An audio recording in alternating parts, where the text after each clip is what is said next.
Oke, jumpa lagi di Back to BDM. Kasus Sambo lagi ngehit lagi setelah kemudian Mabes Polri kemudian menyerahkan berkas tahap kedua kepada kejaksaan dan selanjutnya sidang itu akan digelar. Kasus Verdi Sambo sungguh-sungguh menarik perhatian publik sampai kemudian Presiden Jokowi meminta kepada kepolisian untuk membuka kasus Sambo itu seterang-terangnya. Dalam 2 pekan ke depan, kasus Sambo itu akan dibuka kepada publik sehingga pertanyaan-pertanyaan publik soal berbagai hal mungkin akan segera terjawab. Back to BDM, kali ini saya telah bersama dengan salah seorang kuasa hukum dari Verdi Sambo. Sosoknya menarik karena ini adalah sosok orang yang selama ini dikenal sebagai otak di balik perlawanan atau pemberantasan korupsi KPK. Dia bekerja di Biro Hukum di Komisi Pemberantasan Korupsi. Namanya adalah Rasamala Aritonang. Betul, Bang? Pernah bekerja di KPK? Betul, Mas Budiman. Selamat sore. Selamat. Dan memberantas korupsi dan mendampingi KPK ketika KPK kemudian diserang oleh kepolisian gitu? Iya, betul Mas Budiman. Saya 13 tahun di KPK. 13 tahun di KPK? Betul. Ya. Kok tiba-tiba kemudian menjadi kuasanya Verdi Sambo ini gimana ceritanya? Ya, ceritanya begini Mas Budiman. Memang saya kan sudah selesai di KPK ya. Sudah selesai ya? Kena gusur ya? Iya, kena gusur. Gusur. Kemudian kalau buat saya kan hidup seperti orang naik sepeda, Mas Budiman. Jadi kalau kita tiba di, guru saya ini yang bilang sama saya, kalau kita tiba di satu tempat tujuan, ya kita nggak berhenti. Kalau orang naik sepeda ya jalan terus, cari tujuan yang baru.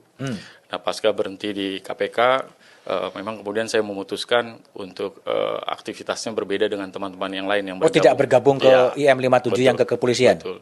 Saya tidak bergabung dengan teman-teman di kepolisian karena kebetulan saya sudah mengajar di satu kampus dan kemudian saya memutuskan juga bergabung dengan kantor hukum. Waktu itu ada Febri dan Donald yang sudah establish, sudah jalan duluan dengan kantor hukum Visi Law Office. Tapi ngomong kenapa nggak bergabung dengan 57 yang kemudian menjadi ASN di kepolisian? Ya, saya kira ini sih Mas Budiman ini lebih pada pertimbangan profesional aja ya. Profesional aja dan memang sebelum di KPK juga saya memang sudah punya pengalaman di dunia advokat. Saya 5 tahun sudah lawyering sebelum di KPK. Okay. Jadi saya pikir saya punya pengalaman itu dan selepas dari KPK saya mau melanjutkan profesi saya itu sebagai seorang lawyer. Itu sih. Jadi kapok dengan KPK gitu ya? Oh enggak juga Mas Budiman. Di KPK kan kita mendedikasikan kemampuan kita untuk kita bicara bagaimana negara kita bisa berjalan lebih baik, bersih dari korupsi, kan itu gagasannya dan saya pikir nilai-nilai itu sampai saat ini saya yakin teman-teman juga saya masih pegang nilai-nilai tersebut ya. Oke. Dari KPK kemudian tadi kan kemudian itu gimana ceritanya? Kemudian tiba-tiba Bang Mala kemudian ikut bergabung dalam kuasa hukumnya Verdi Sambo, kasus yang mungkin sekarang menjadi public enemy ya, karena memang menjengkelkan 2 bulan, kemudian tadi ada pembohongan publik, bikin skenario, dan kemudian orang sudah menghakimi dulu pada Verdi Sambo, dan kemudian Bang Mala mau bergabung. Apa sebetulnya dasar profesional judgement dari Bang Mala sebetulnya? Ya sebenarnya sih ini sudah cukup lama Mas Budiman, kami ditawari, saya dan Febri ini ada kawan lah datang menyampaikan bahwa dari tim Verdi kawan Sambo. Itu siapa sih sebenarnya kawan itu? Tim yang ada di. Timnya sudah ada duluan. Sudah ada duluan di sana. Kemudian meminta bantuan karena kasus ini jadi cukup kompleks karena ada beberapa situasi yang berkembang yang kemudian membutuhkan bantuan dari expert yang lain, lawyer yang lain begitu. Dan apa persis yang diminta bantuan sehingga Febri dan Bang Mala mau bergabung? Apa persis yang diminta? Kenapa Febri, kenapa Bang Mala? Khususnya dalam bidang hukum pidana. Mas Budiman, karena ini kan kasusnya kasus pidana, sebagian lawyer di sana mungkin melihat bahwa kami punya pengalaman di bidang hukum pidana. Saya sendiri sebelum bergabung di KPK, ketika saya masih berpraktek sebagai advokat, saya pernah menangani juga kasus pembunuhan 1 kali. Oh, pernah juga? Pengadilan Negeri Cibinong gitu. Jadi mungkin melihat track record itu, kemudian mereka melihat bahwa kontribusi kami di dalam tim mungkin bisa membantu. Kami cukup lama Mas Budiman mempertimbangkan itu, karena kami juga paham bagaimana situasinya. Ini kan kasus ini kan sebenarnya udah sempat kusut Mas Budiman. Sempat kusut ini kasus. Atau dibuat kusut ya? Ya mungkin dibuat kusut gitu kan. Sempat menjadi kusut lah. Sempat menjadi kusut. Nah dengan situasi itu memang jadi kompleks. Harusnya kan ini kasus sederhana aja. Setiap waktu kan kita mungkin di masyarakat melihat kasus-kasus pembunuhan dengan sederhana bisa diproses gitu. Tapi kasus ini karena sempat terjadi yang tadi jadinya rumit gitu. Nah, untuk kepentingan itu kemudian kami diminta, kami juga melihat bagaimana dinamika perkembangan. Ada temuan Komnas HAM, Komnas Perempuan. Kemudian juga kami lihat bahwa dalam perkembangannya kami minta ketemu langsung dengan Pak Ferdi Sambo, juga dengan Bu Putri kami menggali. Dan kami juga melakukan verifikasi terhadap beberapa dokumen yang diserahkan kepada kami berkas. Dan juga memang kami diskusi juga dengan beberapa ahli pidana. Dan dari situ kami kemudian baru bisa menarik satu poin bahwa kayaknya kita mesti masuk deh ini VEP kalau memang ini harus masuk gitu. Tetapi sekali lagi keputusan untuk bisa bergabung mesti kita tegaskan di depan bahwa kalaupun kami mendampingi, kita harus dampingi secara objektif, proporsional. Dan tentu saja kita juga minta kesediaan dari kedua mereka, baik Bu Putri maupun Pak Sambo, bahwa akan terbuka menyampaikan fakta yang sebenarnya dan harus kooperatif untuk menjalani proses pemeriksaan ini. Itu yang sudah kami dapat di depan sebelum kami Berapa kali ketemu dengan Ferdi Sambo? kuasa. Dua kali. Dua kali. Artinya Ferdi sudah menceritakan apa yang sebetulnya terjadi versi dia. Ya, tentu dia sudah ceritakan versi dia.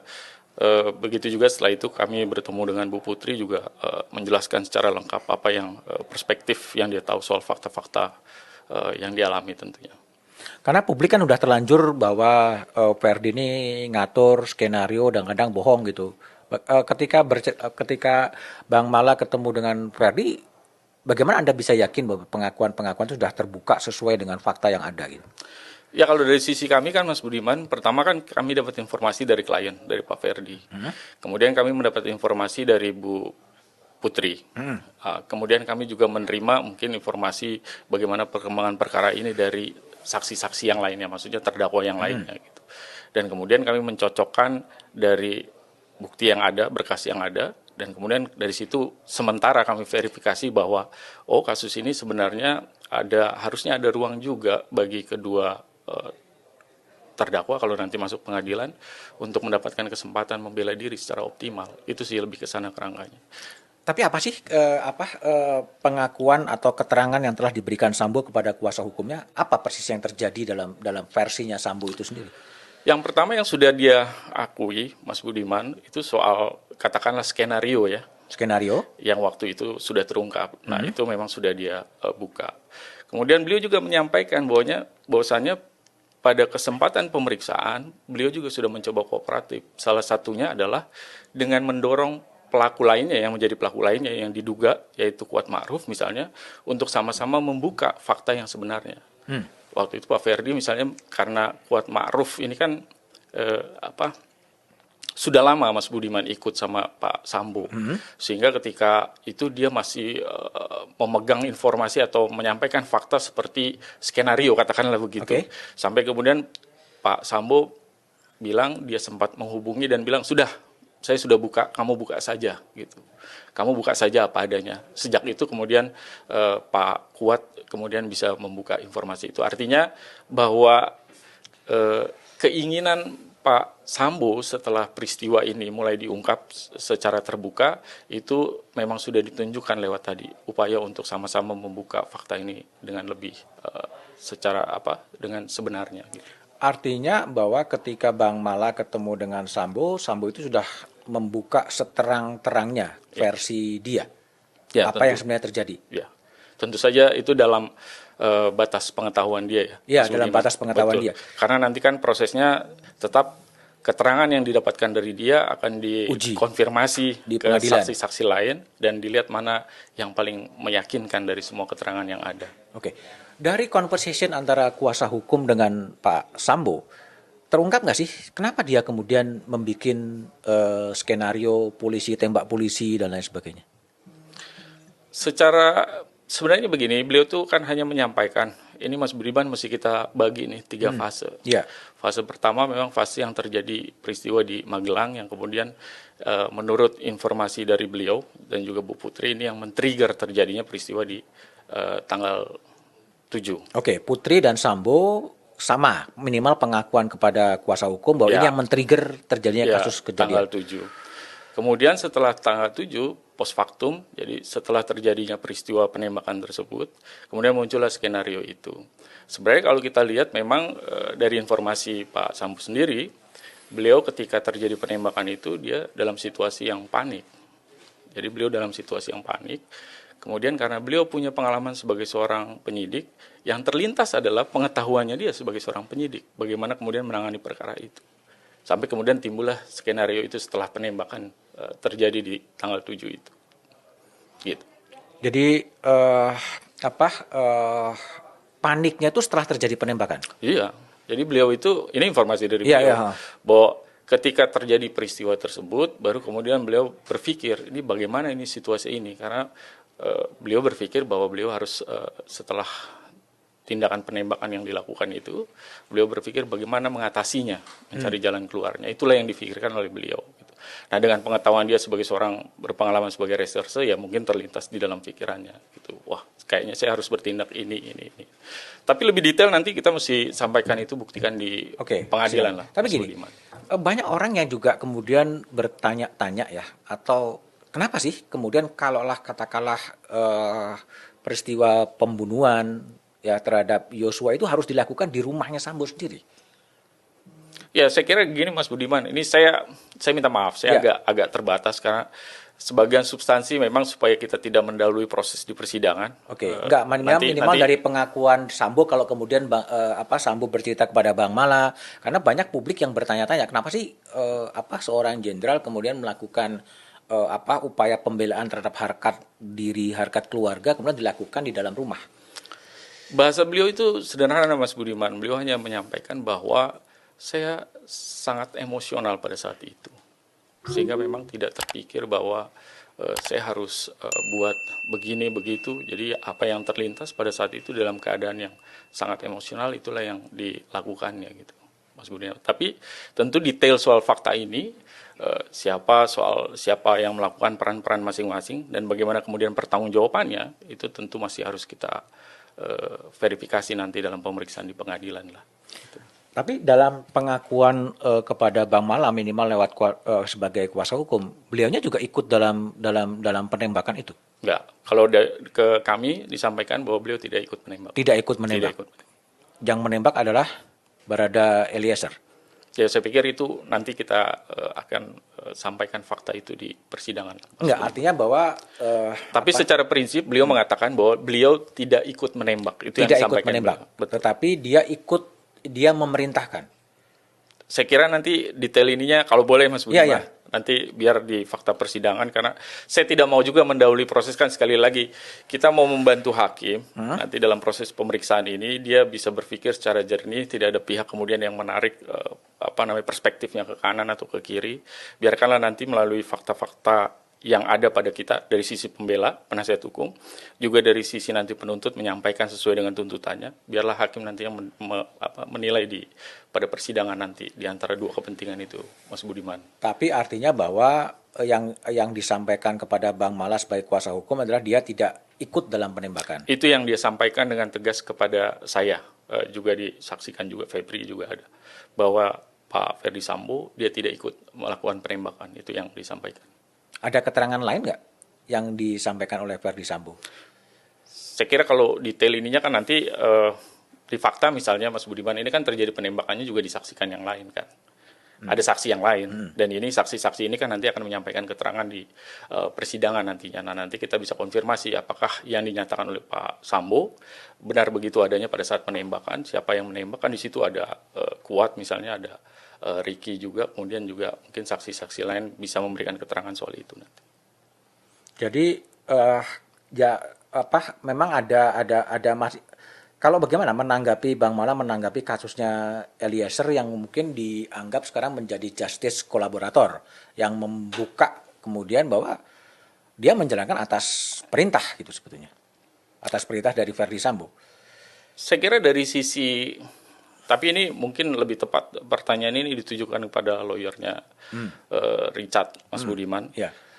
Tapi pada prinsipnya bahwa semua keterangan saksi-saksi, termasuk terdakwa yang juga menjadi saksi, itu harus disampaikan sesuai fakta. Karena tidak mungkin lagi kita menyampaikan informasi yang kita kita fabricated, misalnya kita buat sendiri, kita manipulasi. Karena nanti ada mekanisme konfrontasi di antara saksi, kan itu akan sulit lah kalau kemudian yang disampaikan adalah informasi yang tidak sebenarnya. Artinya kalau sementara itu yang disampaikan oleh Richard, ya itu tentu dari sisi Richard, Hadiah ya. ya itu sisi Richard, tentu dia harus bisa membuktikan itu nanti di persidangan, begitu juga dari sisi kami. Kira-kira begitu Mas Budiman. Dalam conversation antara Bang Mala atau kuasa hukum dengan Sambo, cerita lebih lanjut nggak sih apa setelah yang dilakukan oleh Sambo setelah terjadinya penembakan seperti itu? Di apa yang disampaikan ke kami, Mas Budiman, saya hanya bisa menangkap bahwa dari rangkaian peristiwa itu setelah beliau mendapat informasi dari istrinya, Bu Putri, beliau dalam keadaan yang sangat emosional, kalut, dan itu berjalan cukup panjang. Jadi setelah peristiwa penembakan itu juga dia panik, dan kemudian dalam proses selanjutnya juga dia dalam keadaan yang secara mentalitas dia tidak cukup tidak cukup tenang gitu untuk mengambil keputusan. Itu saja yang saya bisa tangkap dari informasi yang disampaikan oleh Pak Sambo gitu. Termasuk juga kemudian apakah dia kemudian sebagai perwira tinggi polisi berbintang 2 dia lapor kepada Kapolri, itu disampaikan juga nggak kepada Bang Mala? Ya, diinformasikan. Memang beliau menyampaikan bahwa sempat juga menyampaikan ke menginformasikan kepada Pak Kapolri. Dalam cerita skenario yang pertama. Saya detailnya, saya hanya menangkap bahwa saya hanya mendapat informasi Mas Budiman bahwa beliau sempat bertemu dengan Pak Kapolri gitu dan menyampaikan, menceritakan. Gitu. Dan ceritanya apa nggak diketahui? Saya nggak tanya lebih jauh Mas Budiman. Dalam bayangan dari Bang Mala, apakah kemudian juga selain saksi-saksi yang sudah ada juga akan ada menghadirkan saksi-saksi yang meringankan dalam pembelaan terhadap Verdi Sambo? Saya kira itu yang sekarang sedang kami siapkan, Mas Budiman. Jadi kami sedang siapkan juga tentu dalam kacamata kami sebagai penasihat hukum, kan ini mewakili kepentingan klien tentu saja. Di sisi sebelah sana, di seberang, itu kan penuntut umum mewakili kepentingan korban dan publik. Dari sisi penuntut umum tentu akan membuktikan apa yang didakwakan dan yang dituntut. Dari sisi kami tentunya menyampaikan apa yang bisa meringankan dari sisi Pak Ferdi Sambo gitu. Termasuk di dalamnya saksi-saksi yang meringankan dan bukti-bukti lain yang memang sekarang masih coba kami kumpulkan. Gitu. Saksi yang meringankan tuh misalnya siapa? Ya misalnya saksi yang mengenal Pak Sambo misalnya, Mas Budiman. Tapi secara detail ini karena kaitan dengan pembelaan kami tentu nanti tidak bisa kami buka seluruhnya Mas Budiman karena kan ini nanti harus. Tapi saksi yang meringankan itu akan memberikan keterangan apa? Misalnya soal profil Pak Sambo, bagaimana sebenarnya Pak Sambo secara personal, tipikal individualnya misalnya. Apakah dia orang yang cukup tenang atau dia orang yang bagaimana? Kemudian saksi lain misalnya, misalnya keterangan ahli, karena ini kaitannya juga dengan di dalam pidana, Mas Budiman, yang dinilai bukan hanya soal perbuatan bahwa memenuhi unsur-unsur yang ada di dalam delik, di dalam ketentuan undang-undang pidana, tetapi juga soal pertanggungjawaban. Di dalamnya ada kesalahan. Kesalahan itu sangat berkaitan dengan kondisi kejiwaan. Jadi kalau kita mau bicara kondisi pembunuhan berencana, di dalamnya ada kriteria bahwa rencana itu dibuat dalam keadaan tenang misalnya. Maka untuk kepentingan itu dibutuhkan keahlian misalnya dari seorang psikolog untuk melakukan assessment, penilaian. Itu bagian dari bukti Mas Budiman. Dia kan disangka dengan 340 ya. Betul. Pembunuhan berencana dan kemudian 338 ya. Betul. Nah, dari fakta atau data yang sudah didapat oleh Bang Mala, itu perencanaannya terjadinya di mana sih? Apa yang? Perencanaan pembunuhan. Saya kira kalau justru itu yang nanti akan kita uji kan, Mas Budiman. Kan kita harus dengar dulu ini. Dakwaan dari jaksa penuntut umum terkait dengan 340, di bagian mana dari rangkaian peristiwa itu. Kalau kita bicara kausalitas ini Mas Budiman, dari mulai adanya korban, siapa yang menimbulkan adanya korban, dan bagaimana rangkaian peristiwa sampai timbul adanya korban ini, itu nanti yang kita nilai. Tapi itu kepentingannya pada kepentingan penuntut umum. Nah dari sisi kami nanti justru men-challenge dari penuntut umum, gitu. Dari sisi penasihat hukum. Tentu juga apa yang kita challenge harus kita sampaikan lewat bukti-bukti tentunya, gitu. Oke. Banyak orang yang juga kemudian berasumsi bahwa kekuasaan Sambo itu begitu kuat ketika dia memegang sebagai kepala divisi Propam dan kemudian juga kepala Satgasus. Sehingga itulah yang membuat dia begitu percaya diri termasuk juga kemudian melakukan skenario dan rekayasa dalam kasus pembunuhan, informasi yang diterima Bang Mala gimana? Apakah memang tertangkap kesan itu? Dia memegang kartu truf sebetulnya. Saya pikir sih kalau sekarang Mas Budiman, kami ini kan memang fokus saja pada kasus pembunuhan ya, yang dituduhkan kepada beliau. Itu fokus utama kami, Mas Budiman.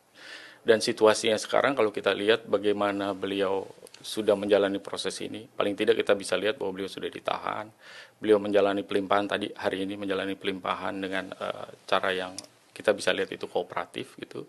Dan hari ini beliau menyampaikan pernyataan soal penyesalan beliau bertindak begitu emosional dan apa yang dilakukan disampaikan ini kaitan dengan istrinya. Itu bagian-bagian yang menurut saya justru mencerminkan, merefleksikan bahwa apa yang diasumsikan tadi justru tidak benar. Karena kalau misalnya dibilang bahwa dia masih punya power, dia masih punya kekuatan, faktanya hari ini beliau ada di tahanan dan siap untuk didakwa untuk tuduhan ancaman 340, ancaman paling berat hukuman mati. Dan jangan lupa bukan cuma beliau yang diancam, ada istrinya juga yang diancam, Mas Budiman.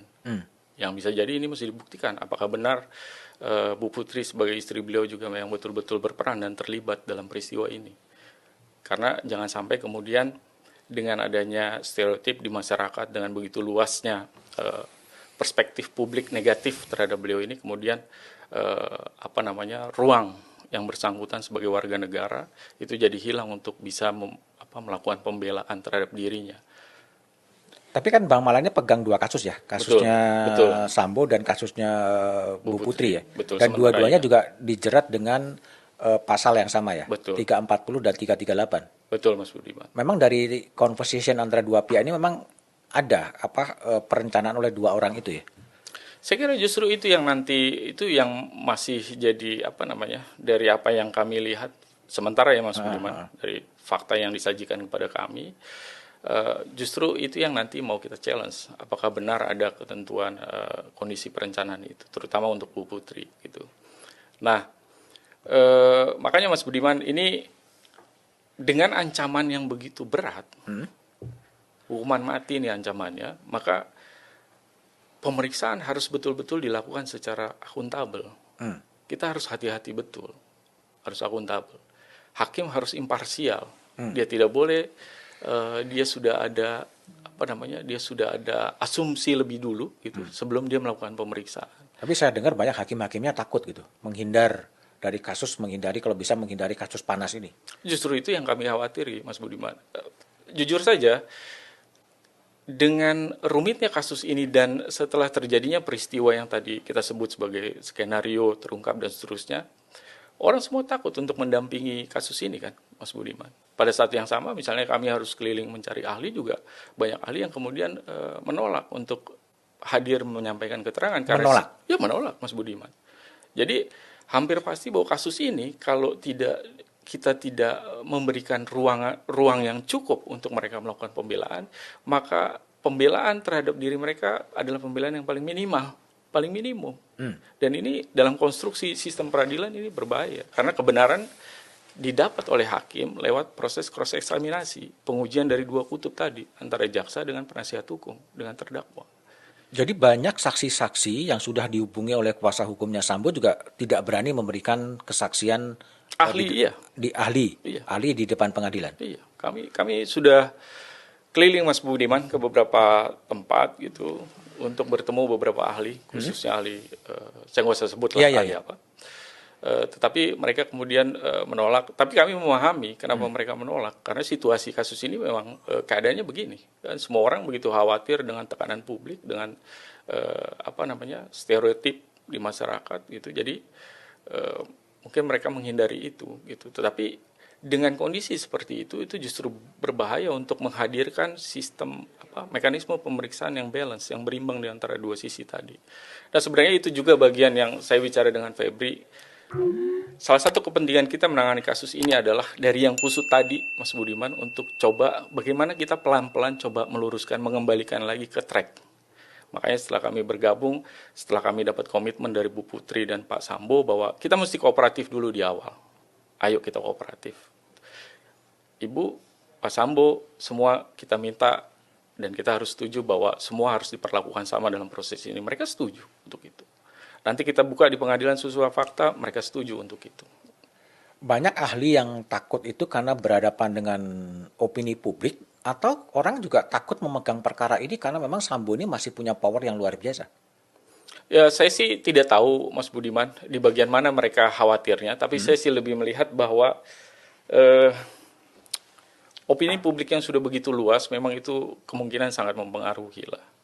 Ya paling sederhana aja, misalnya ada pengacara senior aja dia harus mempertimbangkan dan akhirnya tidak jadi menangani dalam kasus ini karena pertimbangan yang situasi yang dilihat di Justru hadapannya. itu juga menjadi menarik karena seorang pengacara senior kemudian juga sudah hampir dan menandatangani kontrak, kemudian mundur berhadapan dengan apapun alasannya gitu, tapi malah dan Febri malah ingin mendampingi. Sebetulnya pertimbangan yang paling mendasar apa? Justru karena kami lihat yang tadi itu, Mas Budiman, bahwa kasus ini sudah sempat kusut. Sementara setelah kami lihat berkasnya, kami ketemu Pak Sambo, kami ketemu dengan Bu Putri, kami juga lihat beberapa keterangan dari terdakwa lain, dan ditambah lagi ada rekomendasi yang disampaikan, temuan dari Komnas HAM. Maka kami lihat bahwa kasus ini berbahaya kalau kemudian tidak ada yang mau mendampingi, tidak ada yang mau melakukan pembelaan terhadap yang bersangkutan. Sementara ancaman yang diajukan, yang didakwakan itu ancaman yang sangat serius, hukuman mati nggak tanggung-tanggung, Mas Budiman. Gitu. Itu Bang Mala tidak mengkhawatirkan image bahwa Anda sebagai militan KPK memberantas korupsi sekarang bersedia mendampingi belum terbukti tapi dugaan orang yang melakukan pembunuhan berencana dan juga obstruction of justice dan lain sebagainya? Justru saya pikir kalau saya sebelumnya bekerja di bidang pemberantasan korupsi dan saya all out di sana, dan hari ini tentu saya sebagai seorang advokat, Mas Budiman, seperti saya sampaikan tadi, ini adalah pilihan profesional kami, dan ketika kami memutuskan menjadi advokat, juga kami punya tanggung jawab profesional. Artinya ketika kami memutuskan ada orang datang meminta bantuan, dan kami menilai, menganalisa dari apa yang disajikan ke hadapan kami bahwa dalam pandangan kami kasus ini layak untuk diberikan bantuan, justru kami harus jalan dalam posisi itu. Justru menurut saya pribadi agak ini juga agak tidak fair juga kalau kemudian jadi advokat hanya karena bahwa titik berdiri kita tidak populis berhadapan dengan publik, padahal kita tahu di situ seharusnya ada proses yang harusnya bisa diberikan kepada mereka yang meminta bantuan kepada kita. Tetapi kita menolak hanya karena kemudian posisi kita berhadapan dengan publik misalnya begitu. Saya kira itu justru tidak fair, justru harus dibalik kacamatanya. Sekali lagi prinsipnya Mas Budiman, di depan kami selalu bilang bahwa jangan harapkan kami untuk melakukan pembelaan yang membabi buta, karena kami hanya mau mengajak kepada mereka yang ada di dalam pusaran kasus ini untuk sama-sama membawa proses ini ke pengadilan, kita menyerahkannya kepada hakim, kita membuktikannya dengan cara-cara sistem hukum yang ada, sehingga kita boleh dilihat sebagai masyarakat dan yang beradab. Kan cara kita begitu, Mas Budiman. Kan kita tidak menyelesaikan konflik kita di luar, kan?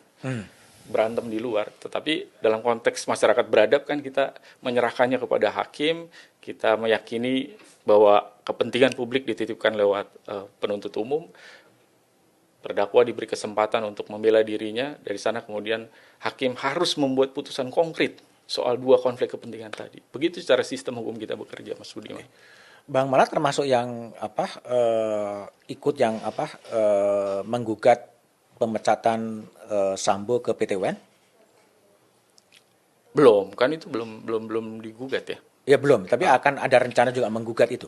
Saya kira belum sampai sejauh itu pembicaranya, Mas Budiman. Ini kan keputusan presidennya juga baru diterima, saya pikir juga masih dibaca, masih dicermati gitu. Tapi akan ada rencana menggugat itu? Saya kira belum ada rencana ke sana sih. Belum ini ada masih kita pelajari lebih dulu lah. Oke. Tapi gimana respon Sambo ya ketika kemudian banyak sekali kemudian perwira-perwira polisi, anggota-anggota polisi yang kemudian menjadi korban karena memang menjalankan skenario dari Sambo? Saya pikir Pak Sambo, Mas Budiman, ini memang berulang kali sudah menyampaikan, dan itu disampaikan juga kepada media di depan publik, penyesalannya soal peristiwa itu, skenario itu yang kemudian melibatkan begitu banyak perwira-perwira dan juga anggota di kepolisian. dan beliau sendiri dalam satu pernyataannya itu menyampaikan bahwa mereka semua sebenarnya itu bagian dari tanggung jawab saya secara individual begitu, mengambil tanggung jawab itu sudah secara luas disampaikan Mas Budiman soal itu dan sudah beberapa kali juga disampaikan. Artinya apa? Artinya bahwa dia men-take over semua tanggung jawab yang sekarang kemudian orang itu harus menjadi korban atau gimana? Pernyataan itu. Ya, dari pernyataan beliau Mas Budiman itu disampaikan bahwa seharusnya perwira-perwira yang memang tidak ada kaitannya dengan ini tidak perlu dijatuhi sanksi. Itu yang disampaikan beliau secara tegas itu waktu di sidang etik juga disampaikan. Karena beliau menyatakan bahwa ini adalah tanggung jawab saya dan saya yang bertanggung jawab atas peristiwa itu. Kalau untuk bicara soal setelah terungkap itu ya, soal skenario penanganan perkara di tahap awal itu. Tapi sampai sekarang kan kemudian juga masih banyak orang-orang yang kemudian polisi-polisi yang kemudian dipecat, didemosi dan lain sebagainya. Respon Sambo gimana? Ya tentu beliau prihatin dengan situasi itu Mas Budiman. Tetapi kan sekali lagi dalam proses ini kan kewenangan itu sepenuhnya ada di kepolisian tentunya. Bahwa beliau sudah menyampaikan penyesalannya, keprihatinannya dan menyatakan bahwa mereka seharusnya tidak terlibat dan itu jadi tanggung jawab dia. Tetapi kan dalam proses ini maka kewenangan itu kan sepenuhnya tetap ada di pihak kepolisian ya, Mas Budiman. Gitu. Tapi bukankah juga ada kredo yang mengatakan tidak ada anak buah yang salah adalah komandannya sebetulnya. Ya justru itu Mas Budiman, makanya kan dalam situasi kemarin itu jelas ketika sidang etik itu, beliau kan menyampaikan permohonan maaf kan. Okay. Menyampaikan permohonan maaf, penyesalannya juga menyampaikan bahwa seharusnya peristiwa itu tidak perlu terjadi dan dia yang bertanggung jawab atas peristiwa itu. Kalau soal peristiwa penanganan perkara yang di awal itu. Kalau nanti dalam persidangan itu kan ada RR, ada Kuat ada lain sebagainya. Apakah dia juga akan men-take over semua tanggung jawab pidana? Kalaulah itu ada dalam kasus, karena kan semua berbuat atas perintah dari Sambo. Iya Mas Budiman, tapi sekali lagi ini materi persidangan Mas Budiman, nanti kita sajikan faktanya pada persidangan ya. Tetapi secara prinsip hari ini juga beliau menyatakan bahwa betul-betul menyesal bahwa peristiwa itu harus terjadi karena begitu emosionalnya beliau. Dan bahwa terdakwa lainnya misalnya Kuat, Bu Putri, Kuat, dan kemudian terdakwa yang lain misalnya. Beliau juga melihat bahwa harusnya tidak perlu mereka itu dipidana dalam prosesnya. Betul. Karena pada dasarnya peristiwa ini terjadi semata-mata karena begitu emosionalnya beliau. Dalam sistem hukum pidana kita, mungkin nggak kemudian nanti Sambo mengambil alih semua tanggung jawab itu menjadi tanggung jawab dia? Seperti saya sampaikan tadi Mas Budiman, di sistem pidana kita ini kan yang dibuktikan bukan hanya bagaimana perbuatan atau peristiwa itu terjadi, tetapi dari peristiwa itu kemudian harus dinilai siapa-siapa yang dianggap melakukan perbuatan itu, kemudian harus dinilai seberapa besar peran kesalahan dari masing-masing pelaku dalam peristiwa tersebut. Artinya kalau dalam peristiwa tersebut kemudian ditemukan ada pelaku-pelaku yang memang tidak berkontribusi sama sekali dalam terjadinya tindak pidana, maka dia tidak bisa dipertanggungjawabkan secara pidana. Itu kerangka hukum pidana kan bekerjanya begitu. Jadi hakim akan menilai apa perbuatannya, siapa yang melakukan, apakah yang dilakukan oleh si X misalnya itu bisa bisa diletakkan pencelaan terhadap dirinya dan seberapa besar pemidanaan harus dijatuhkan terhadap dirinya. Pemidanaan di sini terkait dengan 0 sampai dengan yang paling tinggi. Kalau 340 berarti dia hukuman mati. Iya, tapi dalam kembali lagi dalam prakteknya nanti, artinya kalau memang Sambo mengakui bahwa itu semua skenario, lalu perintah itu karena dia, apakah dia juga dalam persidangan nanti akan men-take over semuanya, bahwa itu semuanya tanggung jawab dari dia sebagai orang yang mengarsiteki dan kemudian membebaskan saja orang-orang yang kemudian juga sebenarnya tidak ataupun menjalankan tindakan karena perintah dari dia. Kalau dalam hukum pidana kita, Mas Budiman, satu keterangan saksi atau satu terdakwa saja itu belum cukup. Jadi pada dasarnya nanti harus dibuktikan lewat alat bukti yang lain, termasuk lebih dari satu orang saksi keterangan soal itu. Nah itu yang nanti harus kita lihatlah fakta itu nanti di persidangan gitu. Jadi hanya Pak Sambo saja tentu tidak cukup. Nanti tentu ada fakta lain yang dikonfirmasi lewat bukti-bukti yang lain. Ada alat bukti, ada keterangan saksi, ada ahli, ada bukti-bukti yang lain. Nah, nanti itulah yang harus harus disajikan secara lengkap, secara utuh. Makanya penting sekali Mas Budiman supaya proses pemeriksaan ini berjalan akuntabel. Jadi memang hakim itu harus diberikan ruang yang bebas untuk dia bisa menilai. Jangan sampai kemudian di depan sebelum dia melakukan pemeriksaan dia sudah berangkat dengan satu hipotesa lebih dulu atau asumsi lebih dulu. Gitu. Dan dalam kesempatan itu kan memang sebenarnya untuk korban dan untuk masyarakat itu kan sebenarnya dia sudah menitipkan kepentingannya kepada penuntut umum. Nanti penuntut umum harusnya optimal untuk membuktikan dakwaannya. Pada saat bersamaan nanti penasihat hukum bersama terdakwa nanti juga melakukan pembelaan di dua titik itulah nanti hakim memutuskan soal tadi tindak pidananya, pertanggungjawaban pidananya, dan pemidanaannya, Mas Budiman. Dan Sambo nanti juga akan melakukan pembelaan sendiri? Ya, tentu Mas Budiman. Karena nanti selain penasihat hukum menyampaikan pembelaannya secara personal, nanti terdakwa juga masing-masing diberi kesempatan untuk melakukan pembelaan, menyampaikan pembelaannya di depan persidangan itu. Banyak orang yang juga punya asumsi atau punya spekulasi Sambo sebagai mantan sebagai Kadif Propam pada waktu itu dan juga sebagai Ketua Satgasus pada waktu itu banyak mempunyai juga truf-truf yang menyangkut sejumlah jenderal-jenderal polisi yang itu dijadikan bargaining power untuk kemudian meringankan hukuman atau melakukan apa saja dan itu berpotensi juga berpeluang juga dibuka di persidangan. Saya kira kalau itu Mas Budiman, karena ini memang fokus kami sekali lagi Mas Budiman ini pada kasus yang termuat di dalam dakwaan. Ini kaitan dengan kasus pembunuhan, apa yang terjadi di 3 peristiwa yang tadi kami sampaikan, peristiwa di Magelang, peristiwa di Saguling, Duren 3, dan setelahnya itu kami fokus pada peristiwa material yang ada di 3 peristiwa itu Mas Budiman. Soal yang tadi disampaikan, saya kira kalau memang dari sisi kami itu tentu kepentingannya mungkin kalau mau diinikan penuntut umum yaitu sepenuhnya kewenangan penyidik dan penuntut umum. Tetapi dari sisi kami fokusnya sekali lagi Mas Budiman kita fokus pada peristiwa yang didakwakan di dalam surat dakwaan oleh penuntut umum yaitu kaitan dengan 340, 338 dan obstruction of justice itu. Oke, tadi dalam pelimpahan berkas tahap kedua Sambo juga meminta maaf kepada keluarga Brigadir Yosua. Meminta maaf. Betul. Kepada keluarga. Ya, kepada keluarga, kepada kedua orang tua Joshua baik ayah maupun ibu Joshua almarhum. Dan saya pikir itu satu sikap yang mungkin sejak lama beliau mau sampaikan tapi belum dapat kesempatan atau momentumnya. Dan hari ini tadi Mas Budiman beliau berkesempatan untuk menyampaikan itu. Tentu saja bagaimanapun sekali lagi Mas Budiman dalam peristiwa ini kan ada korban, ya.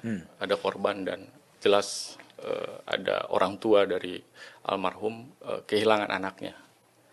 Dan dalam situasi ini tentu apalagi seorang ibu tentu sangat terluka hatinya. Dan pasti dalam lukanya dan barangkali proses ini juga tidak akan kalaupun nanti dijatuhkan hukuman mungkin juga tidak akan memulihkan serta-merta luka orang tuanya bagaimanapun karena kehilangan anaknya. Untuk itulah sebenarnya kepentingan bahwa keluarga korban juga perlu mendapatkan keadilan dan untuk itu menitipkan kepentingan itu pada jaksa penuntut umum itu saya pikir harus dibuka ruangnya seluas-luasnya bersamaan juga dengan kesempatan yang diberikan kepada terdakwa untuk bisa melakukan pembelaan diri. Nanti hakim yang menilai di antara keduanya. Dan tapi tidak meminta maaf pada Yosua juga. Gimana Mas Tidak Budiman? meminta maaf pada Yosua. Secara khusus beliau hanya menyampaikan kepada keluarga korban. Itu yang tadi disampaikan secara tegas oleh beliau sebelum kemudian naik ke mobil untuk diantar ke Makobrimob ya. Kenapa kemudian tidak meminta maaf kepada Yosua? Saya pikir karena tadi yang disampaikan itu kan langsung oleh Pak Sambo, Mas Budiman, dan mungkin itu yang terlintas di dalam pikirannya itu yang disampaikan Mas Budiman. Oke. Bagi Bang Mala, ada nggak strategi khusus yang akan dilakukan nanti ya ketika persidangan digelar gitu? Targetnya apa sih kalau bagi kuasa hukum untuk membebaskan Sambo dari berbagai tuduhan atau apa sebenarnya? Sebenarnya sih kalau dari kami sederhana saja, Mas Budiman. Pertama, sekali lagi proses persidangan ini nantinya di tengah banyaknya spekulasi yang terjadi di luar pengadilan, di publik gitu, maka persidangan ini bisa tetap dijalankan secara objektif, imparsial, secara netral untuk kemudian hakim bisa memutuskan dengan pertimbangan-pertimbangan yang adil. Itu aja, tidak lebih tidak kurang, Mas Budiman. Strateginya apa? Kami tidak punya strategi khusus, yang jelas semua fakta yang kita miliki akan kita sajikan nanti di persidangan.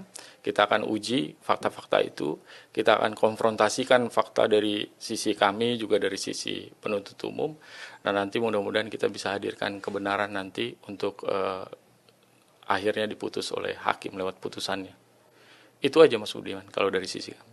Termasuk mendatangkan keterangan-keterangan ahli yang meringankan itu. Tentu, kami masih mengupayakan itu, Mas Budiman. Mudah-mudahan nanti ada ahli yang memang bersedia untuk menyampaikan keterangannya ya. Apalagi dengan adanya perkembangan bahwa ya dari sisi baik Pak Sambo maupun Bu Putri kan sudah berupaya sepenuhnya untuk kooperatif dalam pemeriksaan ini. Mudah-mudahan nanti ada ahli yang sampai siap. wawancara dilakukan sudah ada keterangan ahli yang siap untuk menyampaikan kesaksiannya di persidangan? Sementara ini ada 1-2 ada ya? Mas Budiman, tetapi memang kebutuhan untuk persidangan ini ada beberapa keahlian dari bidang disiplin ilmu yang berbeda. Nah, itu yang masih belum kami bisa dapatkan selain disiplin ilmu hukum ya. Tapi sekali lagi kami masih mencoba meminta bantuan. Mudah-mudahan ini di perkembangan ke depan nanti kita bisa dapatkan ahli yang bersedia. Kalau terhadap opini publik, bahkan survei-survei yang juga sudah lebih dahulu mendahului pemeriksaan bahwa hukuman yang pantas atau ancaman hukuman yang pantas pada Ferdy Sambo adalah hukuman mati gitu. Kalau Bang Mala melihat terhadap tren opini publik ini gimana? Ya, kalau menurut saya Mas Budiman begini, kalau di publik memang kan kita tidak bisa membatasi bagaimana publik harus berpikir masing-masing ya. Itu sangat sangat luas sekali publik itu. Tetapi karena peristiwa ini sudah dibawa ke dalam proses hukum, maka hukum punya mekanisme sendiri. Oke. Yang membedakan proses hukum di pengadilan dengan di publik adalah pada panduan atau pedomannya, Mas Budiman. Jaksa dia mewakili kepentingan publik dan korban, berbeda dengan penasihat hukum mewakili kepentingan kliennya. Hakim dia titik berdirinya objektif. Di antara 3 perbedaan ini yang menyatukan cuma satu, Mas Budiman. Orientasinya pada hukum. Oke. Itu yang tidak ada pada publik. Sehingga apa yang nanti didakwakan, apa yang dilakukan pembelaan oleh penasihat hukum, apa yang kemudian diputuskan oleh hakim, nanti pedomannya adalah hukum. Nah, dari sisi itu mungkin nanti bagaimanapun, sekali lagi kembali pertanyaan Mas Budiman, bahwa di luar ada begitu banyak spekulasi, pada akhirnya kita dalam kerangka masyarakat yang beradab, bermartabat, kita akan serahkan ini pada forum itu di pengadilan nanti. Dan mudah-mudahan setelah ada putusan pengadilan, kita bisa melihat bagaimana kebenaran itu terungkap yang sebenarnya, dan kita bisa menghormati semua putusan pengadilan itu, dan mengakhiri semua spekulasi itu. Kira-kira itulah yang kami bayangkan ke depan. Dalam bayangan Ferdy Sambo sebetulnya kan ketika skenario ini dibuat kan sebetulnya juga yakin bahwa ini tidak bakal terungkap gitu kan. Gimana? Tapi awalnya kan memang sampai presiden berbicara 4 kali, itu kan sebenarnya kan upaya-upaya pada tahap pertama tadi kan menutup dengan berbagai skenario. Betul. Tapi kemudian itu terungkap kepada publik. Apa sebenarnya yang refleksi yang didapat oleh kuasa atau Ferdy Sambo sampai kok menjadi terungkap gitu sebenarnya? Ya, saya pikir apa yang terjadi waktu di tahap awal itu, Mas Budiman, ya itu kan kondisi yang menurut Pak Sambo sendiri, dia tidak membayangkan dia harus apa, yang terlintas di pikirannya adalah itu. Segera dia mengatur supaya kemudian jangan sampai proses hukum menjerat, terutama karena itu melibatkan orang lain di luar dia juga. Gitu. Nah, dia berupaya untuk menutup itu. Tetapi lewat dari peristiwa itu, karena peristiwa itu sudah terungkap, kan Mas Budiman, pada akhirnya kan memang beliau juga tidak ada pilihan lain karena sekarang juga sudah terungkap, maka kita waktu ketemu mau jadi kuasa juga kita mencoba meyakinkan beliau bahwa ya nggak ada lagi Pak, ini memang harus kita sajikan apa adanya di hadapan pengadilan dan untuk itu Anda mesti bersedia. Kalau tidak bersedia ya kita mungkin tidak bisa jalan sama-sama. Dan Pak Sambo akan buka-bukaan juga apa yang diketahuinya di persidangan nanti. Pasti. Saya pikir dia akan mudah-mudahan dia tetap komitmen untuk menyampaikan fakta sekali lagi berdasarkan apa yang diketahui Mas Budiman. Karena ini sebuah peristiwa, ada kemungkinan dalam peristiwa itu ada yang terlewat, terlupa, justru itulah kemudian dikonfrontasikan lewat keterangan yang lain atau lewat bukti yang lainnya. Dalam bayangan Bang Mala memang masih ada fakta yang belum terungkap yang masih disimpan oleh Pak Sambo. Ya mungkin saja, karena kan ini rangkaian peristiwa yang cukup panjang ini Mas Budiman. Kan bisa jadi ada perbedaan keterangan antara yang satu dengan yang lain. Nah itu nanti kan harus dikonfirmasi, diverifikasi, mana yang lebih meyakinkan, mana yang lebih logis dalam keterangannya. Bisa saja salah satu saksi atau terdakwa lupa begitu karena ini peristiwa yang cukup panjang, maka tentu kepentingan kita adalah bagaimana mencoba mendorong untuk mengelaborasi, mengingat kembali fakta-fakta apa yang terlewatkan, kemudian yang berbeda jadi sebenarnya yang bagaimana, itu yang nanti lebih banyak kita lakukan di dalam persidangan saya pikir Mas. Oke. Dalam bayangan Bang Mala setelah bertemu dengan Sambo membaca BAP, ada nggak sih kemudian celah bahwa Sambo akan lepas dari sangkaan dugaan pembunuhan? Ya, saya kira kita masih harus ini sih Mas Budiman, kita lihat dulu karena ini kita belum dapat berkas dan dakwaannya dari jaksa penuntut umum. Nanti soal itu tentu kami harus pelajari dulu berkasnya dan setelah mempelajari berkasnya nanti baru bisa kita nilai apakah kemudian dakwaan 340 itu cukup berdasar dengan fakta-fakta yang disajikan dalam dakwaan atau justru dakwaan yang lain atau jangan-jangan memang ada pidana yang lain yang di luar ini. Nah itu menurut saya yang harus kita lihat dulu setelah berkas ada dan setelah berjalan di pengadilan. Tapi sudah diakui Sambo itu apa sih sebetulnya? Gimana? Yang kadang-kadang Sambo sudah mengakui perbuatan, yang diakui itu perbuatan yang mana sebetulnya? Ya pertama misalnya soal skenario yang awal itu Mas Budiman, itu kan memang beliau sudah sampaikan lah di hadapan publik. Ya itu salah saya. Ya betul. Terhadap peristiwa pembunuhannya dia diakui apa? Bahwa beliau misalnya ada laporan dari istrinya disampaikan, kemudian pada saat laporan itu beliau begitu emosional, itu kan beliau sudah sampaikan, sudah akui gitu. Nah terkait peristiwa-peristiwa lainnya, saya pikir itu yang nanti masih harus kita verifikasi lewat keterangan saksi yang lain Mas Budiman. Oke, itu sidangnya kapan? Kira-kira akan mulai digelar? Hitungan kami kalau hari ini tanggal 10 kalau saya nggak salah, tanggal 10 itu pelimpahan ke berkas ke pengadilan. Mungkin pengadilan punya waktu antara 7 sampai 14 hari untuk menyiapkan. Menyidangkan. Dan itu akan selesai kira-kira dalam bayangan Bang Mala kapan? Akhir tahun ini akan selesai? Dugaan saya paling cepat akhir tahun ini Mas Budiman. Kalau paling cepat saya pikir akhir tahun ini, 3 bulanan ya. Oke. Tapi betul nggak sih? Kalau sidang seminggu 2 kali mungkin bisa. Target dari Sambo adalah minimal terlepas dari ancaman hukuman mati. Tidak juga Mas Budiman. Artinya kami ini tidak menarik kesimpulan di depan. Yang jelas begini, semua fakta akan kita sajikan dulu. Baru kemudian dari peristiwa, karena kan kita pasti menariknya legal fact-nya apa, material fact-nya apa dulu. Itu dulu yang kita sajikan. Dari rangkaian yang begitu banyak Mas Budiman, kita harus tentukan legal fact-nya yang mana. Setelah kita ketemu legal fact-nya, baru kita bisa bicara legal fact itu memenuhi kualifikasi di dalam pasal yang mana. Ini harus kita cocokkan dulu. Setelah kita cocokkan pun, kita masih harus menentukan apakah kemudian itu dapat dipertanggungjawabkan kepada si X, si C, si A, dan seberapa besar pertanggungjawabannya menyangkut kontribusi kesalahannya dalam peristiwa itu. Itu semua dulu nanti kita uji dulu di persidangan, baru kemudian bisa kita tarik kesimpulan apakah benar 340 ini kualifikasinya cukup memenuhi tindakan yang dilakukan oleh pelaku dan bisa dipertanggungjawabkan atau hanya 338 misalnya itu. Nanti itu kita uji di pengadilan. Ya, mudah-mudahan segera selesai dan semua fakta-fakta yang itu bisa terungkap secara transparan di muka pengadilan. Ya, itu harapannya. Kita punya harapan yang sama Mas Budiman. Sekali lagi dari sisi kami tidak muluk-muluk. Kami berharap bahwa publik memberikan kesempatan kepada Pak Sambo, Bu Putri, juga tentu kita menghormati jaksa penuntut umum nanti dalam proses dakwaannya. Sama-sama kita bawa fakta, kita berikan hakim untuk memutus secara objektif. Mudah-mudahan nanti dalam putusannya kita bisa menemukan keadilan bagi semua pihak Mas Budiman, bukan hanya untuk terdakwa, tetapi juga untuk keluarga korban, juga untuk masyarakat. Kira-kira begitu Mas Budiman harapan kami. Oke, terima kasih Bang Rasamala Aritonang. Teman-teman, itulah obrolan saya dengan salah seorang kuasa hukum dari Verdi Sambo, Rasamala Aritonang. Jumpa lagi di Back to BDM dengan tamu-tamu yang berbeda.